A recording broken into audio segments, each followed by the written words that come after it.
ঈশ্বৰে যেতিয়া আমাক খোজে আমি যদি দিবলৈ টান পাওঁ তাৰ পৰাই কেৰুণটো আৰম্ভ হ'ব দেই। মই এইকেইদিন নোৱাৰিছোঁ পাই দিবলৈ, তেওঁ সঁচাকৈ নোৱাৰিব। গতিকে সমাজেও চালি চাৰি চায়ে কাম কৰে আৰু যিজনক কৰা যায় মোকেই যেতিয়া খোজে বা দায়িত্ব দিয়ে আমি সামৰ্থ্য অনুপাতে সমাজৰ কাম কৰিবলৈ সদা সৰ্বদা সংকল্পবদ্ধ হ'ব লাগে। তেতিয়া আমি কদাপি ঈশ্বৰৰ কৰুণাৰ পৰা বঞ্চিত নহওঁ। দেখাওঁ বস্তু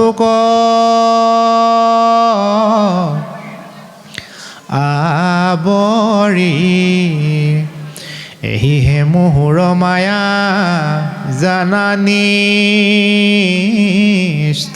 কৰি কয় কৰ্ণে শুনা কৃষ্ণ কথা মুখে লোৱা নাম হৃদয়ত আসন পাতি কৃষ্ণ কৰা ধ্যান। এই বিশ্বব্ৰহ্মাণ্ডৰ আটাইতকৈ টান কাম এইটোৱেই আৰু বিশ্বব্ৰহ্মাণ্ডৰ আটাইতকৈ সহজ কাম এইটোৱেই। কাৰ কাৰণে টান কাম? অভক্তৰ কাৰণে টান কাম। কাৰ কাৰণে সহজ কাম? ভক্তৰ কাৰণে সহজ কাম। ভক্ত কেতিয়া হয়? মানুহে ভক্তলৈ কেতিয়া উত্তীৰ্ণ হয়?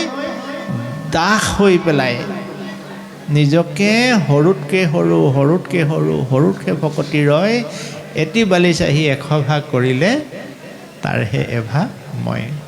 ভকতৰ চৰণ চুই মই যদি শিৰত ল'ব পৰা মোৰ সেই মানসিকতাই নাই হোৱা মই কিন্তু ভগৱন্তৰ সেৱক হ'ব নোৱাৰিম। এজন আমুকাহে এজন এওঁহে এই দৃষ্টিটোত নহ'ব। গুহক চণ্ডাল নামৰ এজন ব্যক্তি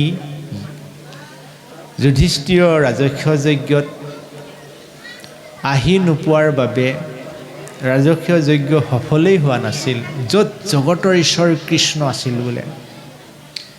জগতৰ ঈশ্বৰ কৃষ্ণ থাকিলেও নহ'ব, ভকত থাকিব লাগিব। ভকত কৃষ্ণক চৈতন্য কৰাজন হৈছে ভকত।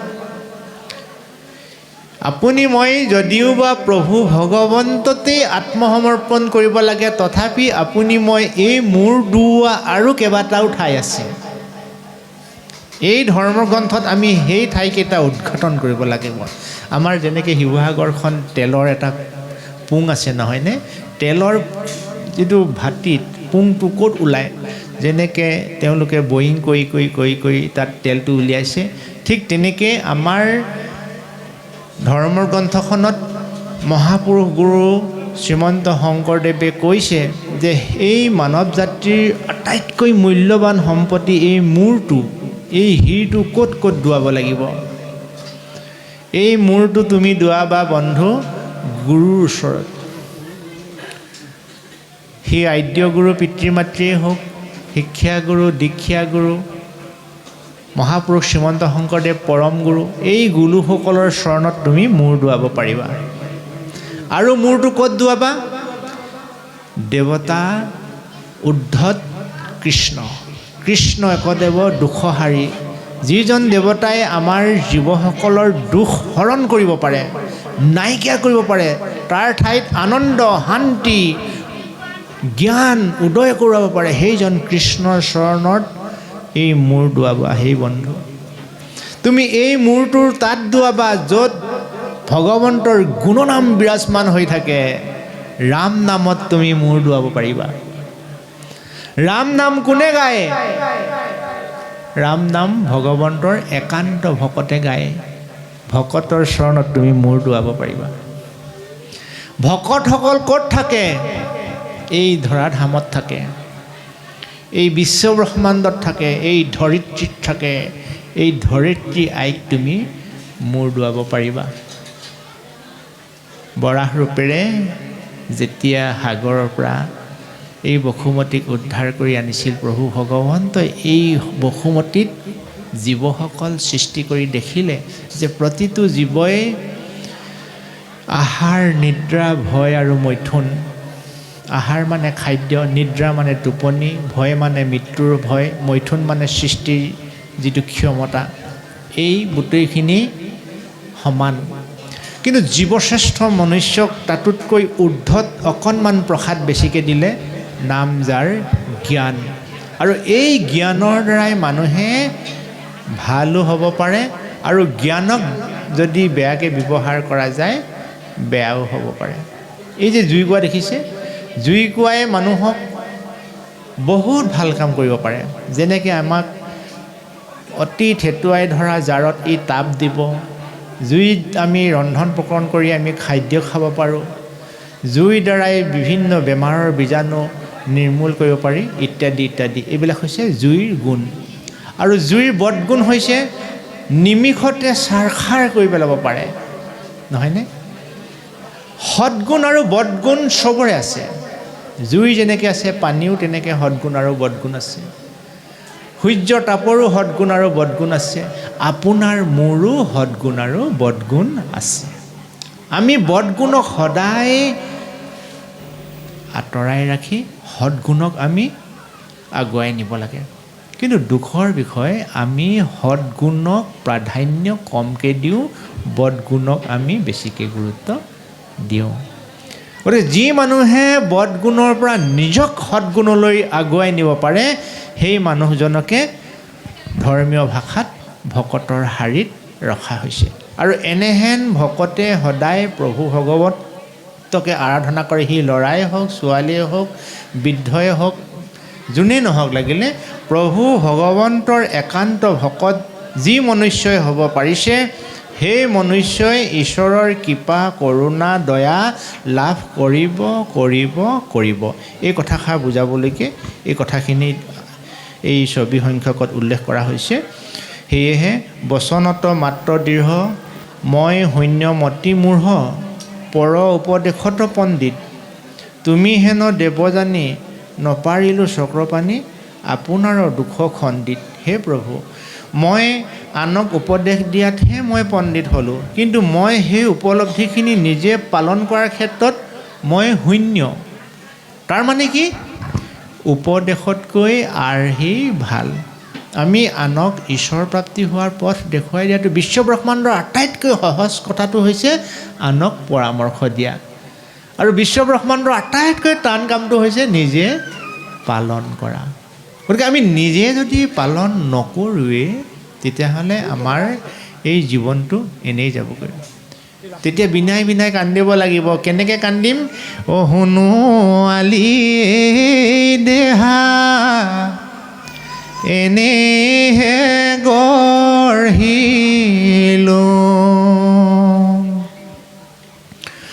মৰীচিকা বিচাৰি সময় পাৰ কৰিলোঁ, অ মায়াৰ মাধুৰী পায় অ মোৰ গুৰুদেৱ, তোমাক নভজিলোঁ।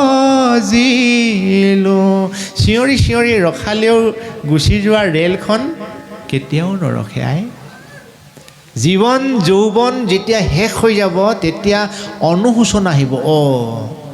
মইতো ডেকা দিনত যদি ঈশ্বৰমুখী হ'লোহেঁতেন, মই যদি ডেকা দিনত দুটকা পইচা সাঁচি থলোহেঁতেন, মই যদি ডেকা দিনত এই বেয়া বেয়া বস্তুবোৰ নেখালোহেঁতেন, মই যদি ডেকা দিনত এই বেয়া বেয়া কৰ্মবোৰ প্ৰতি মই আসক্তি আগ নবঢ়ালোহেঁতেন, আজি মই বুঢ়া দিনত বটবৃক্ষৰ দৰে সমাজৰ আদৰণি হৈ থাকিব পাৰিলোহেঁতেন। এই চেতনাবোধটো কেতিয়া আহিব?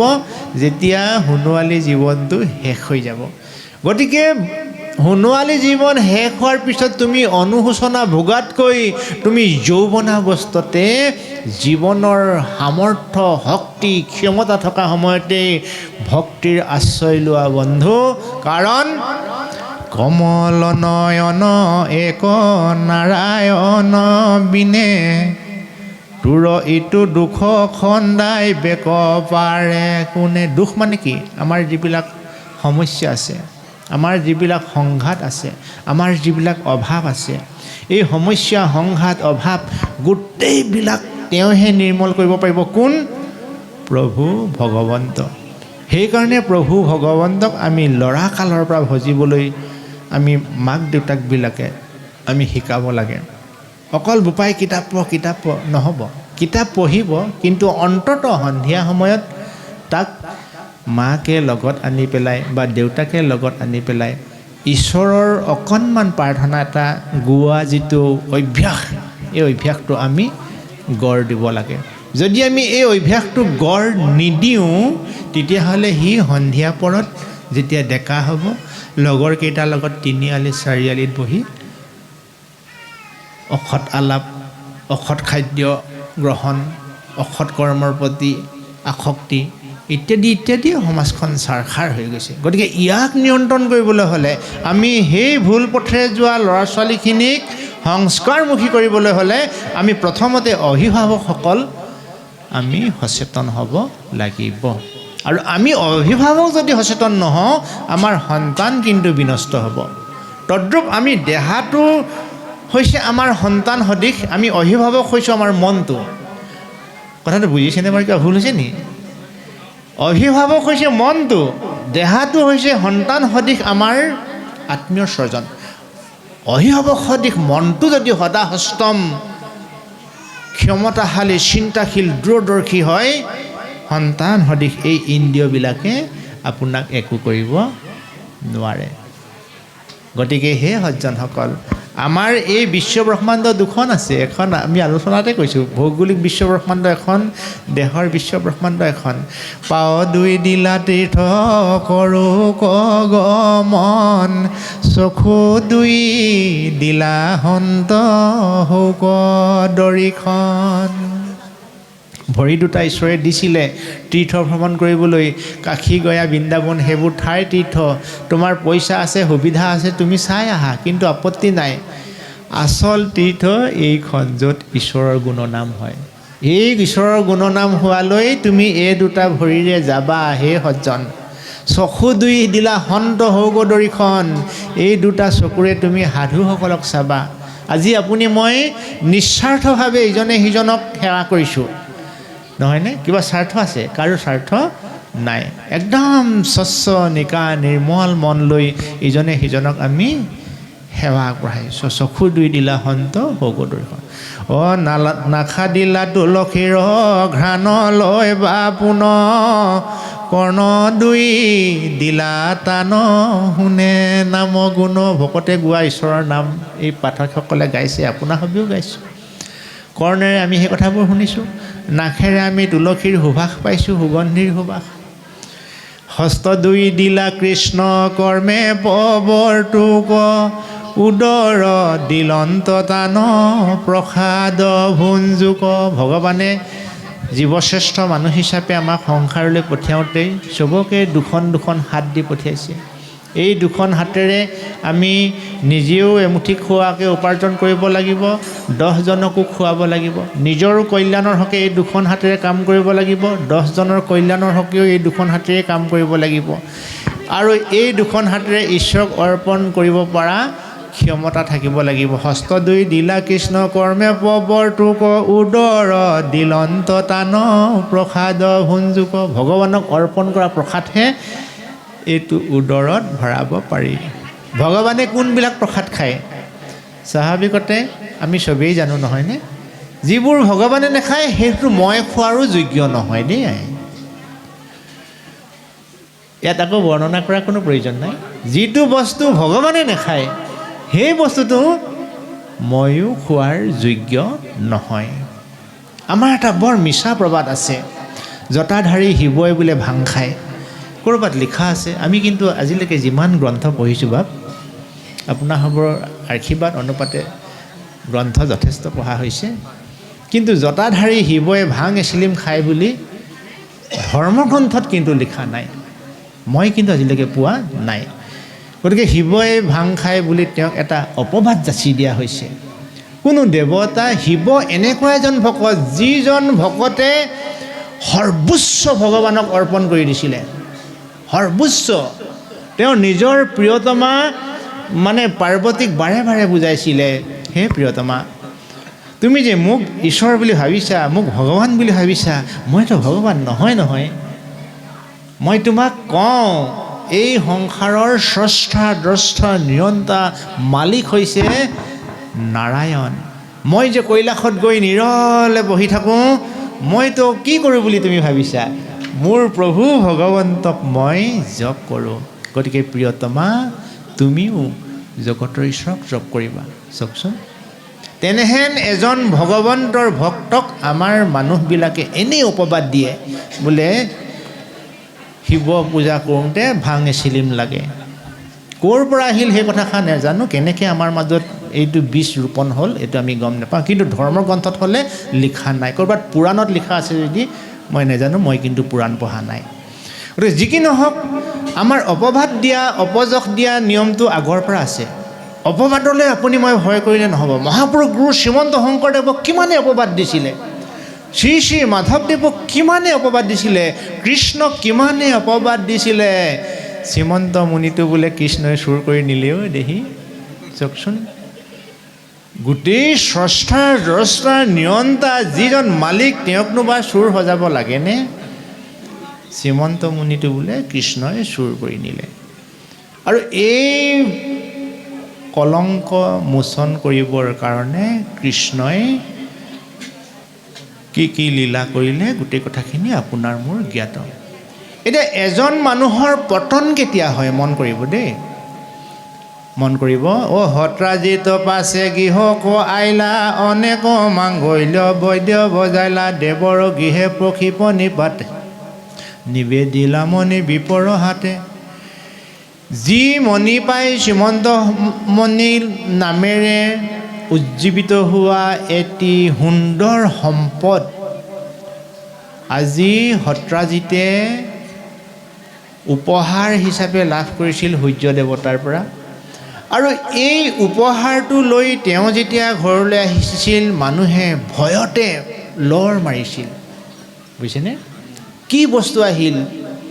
তেতিয়া গোটেই প্ৰজাসকলক ৰক্ষাৰ হেতুকে ভগৱানে আহি পেলাই সত্ৰাজিতক কৈছিল, সত্ৰাজিত তুমি এই মণিটো তোমাৰ ওচৰত থাকিলে তোমাৰ ক্ষতি হ'ব, গতিকে তুমি মণিটো মোক দিয়া। সেইটোৱেই কেৰুণটো। ঈশ্বৰে যেতিয়া আমাক খোজে, আমি যদি দিবলৈ টান পাওঁ, তাৰ পৰাই কেৰুণটো আৰম্ভ হ'ব দেই। এতিয়া ঈশ্বৰ সদৃশ সমাজত আমাৰ ভকতসকলেই নহয় জানো?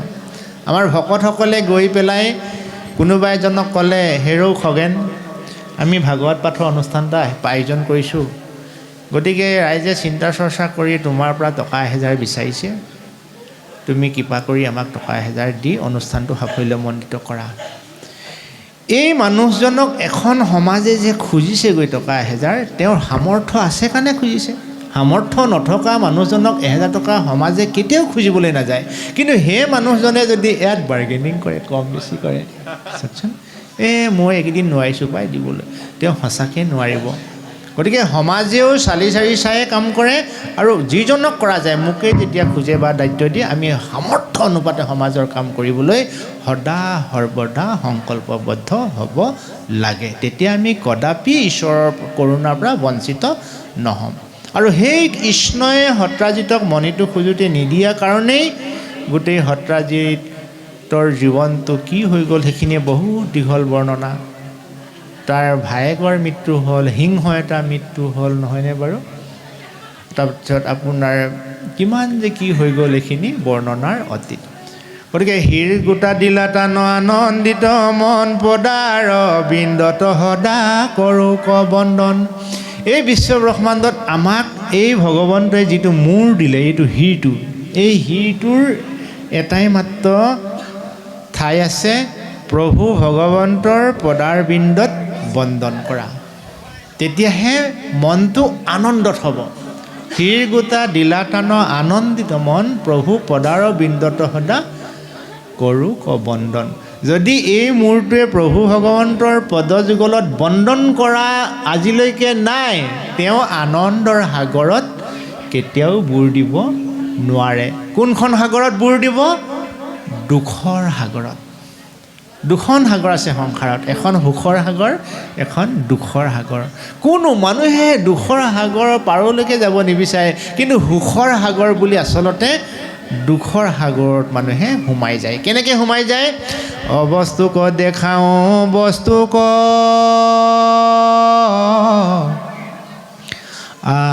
আৱৰি, এহিহে মোহৰ মায়া জানানিষ্ঠ কৰি। যিটো অবস্তু, যিটো নল'লেও আমাৰ কাম চলে, সেইটোৰ প্ৰতিহে আপোনাৰ মোৰ হেঁপাহ। গতিকে হে সজ্জনসকল, তুমি বিনে ত্ৰাণয়হে কৃষ্ণৰ কিং কৰে কহে নিৰন্তৰে বোলা ৰাম ৰাম। ভগৱন্তৰ বাদে আমাক ত্ৰাণ কৰোতা কোনো নাই, এই কথাষাৰ কৃষ্ণৰ কিংকৰ ৰূপেৰে মহাপুৰুষ শ্ৰীমন্ত শংকৰদেৱে সংসাৰলৈ আহি আমাক এই বাৰ্তা দি থৈ গ'ল।